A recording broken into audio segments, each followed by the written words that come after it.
Hi అండి. ఇవాళ మనం కాలీఫ్లవర్ రైస్ వండుకుందామండి. నేను దీన్ని క్లీన్ చేసుకుని ఒక బాయిల్ ఒక 50% ఉడికించుకుని పక్కకు తీసి పెట్టుకున్నాను. కొద్దిగా పసుపు వేసుకుందామండి, అలాగే సాల్ట్, కారం, కరివేపాకు చిన్న చిన్న ముక్కల కింద కట్ చేసుకుని వేసుకుంటున్నానండి.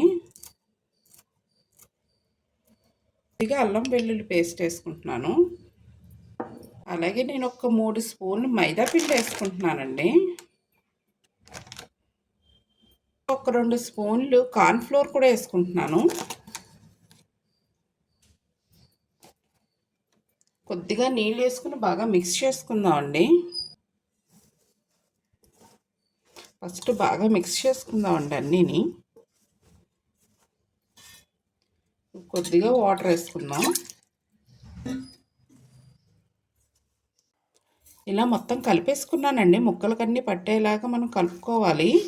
మీకు ఇష్టమైతే దీంట్లో రెడ్ ఫుడ్ కలర్ వేసుకోవచ్చండి. నేను ఇప్పుడు వేసుకుంటలేదు. ఇప్పుడు ఆయిల్ వేసుకుని డీప్ ఫ్రై చేసుకుందాం వీటిని.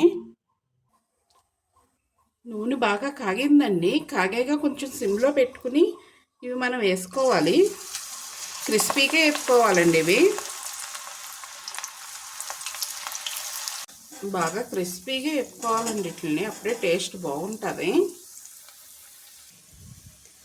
ఇలా ఒక పెద్ద మూకుడు తీసుకున్నానండి. కొంచెం వెడల్పుగా ఉన్నదే తీసుకోవాలి.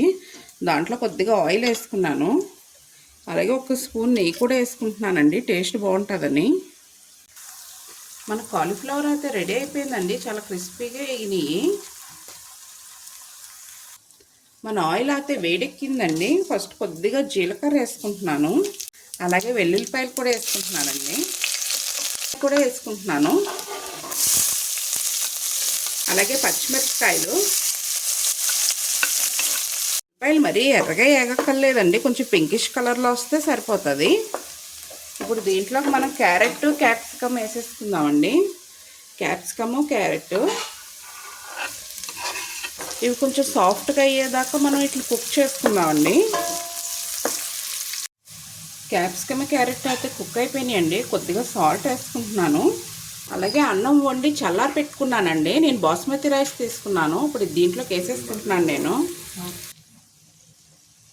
దీంట్లోకి నేను మిరియాల పొడి తీసుకుంటున్నానండి. ఇదే కారము మనం టేస్ట్ని బట్టి వేసుకోవాలి. అలాగే జీలకర్ర పొడి కూడా వేసుకుంటున్నానండి. ఇవన్నీ ఒక్కసారి బాగా కలుపుకుందాము. దీంట్లో నేను అజినోమోటో కానీ సోయా సాస్ కానీ ఏమీ యూజ్ చేయట్లేదండి. పిల్లలు కొంచెం హెల్తీగా పెడతారని మా పాప ఇది లంచ్ బాక్స్లోకి అడిగింది, ప్రిపేర్ చేస్తున్నాను. నేను దీంట్లో కొద్దిగా లెమన్ పిండుకుంటున్నానండి. కొద్దిగా ఒక హాఫ్ చెక్క మట్టుకు పిండుకుంటున్నాను.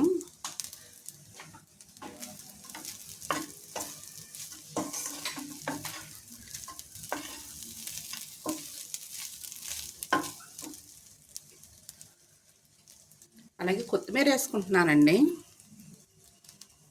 మన గోబీ రైస్ అయితే రెడీ అయిపోయిందండి. లంచ్ బాక్స్లోకి అయితే తీసుకుందాం దీన్ని. ఇప్పుడు గోబీ రైస్ అయితే రెడీ అయిపోయిందండి. నేను ఇలా లంచ్ బాక్స్లోకి పెట్టుకుంటున్నాను.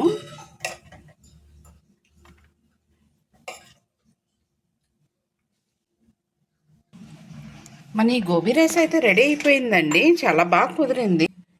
మా పాప టేస్ట్ చూసి చెప్పిందండి, చాలా బాగున్నది అన్నదండి. ఈ వీడియో కనుక మీకు నచ్చినట్టయితే లైక్, షేర్ అండ్ సబ్స్క్రైబ్.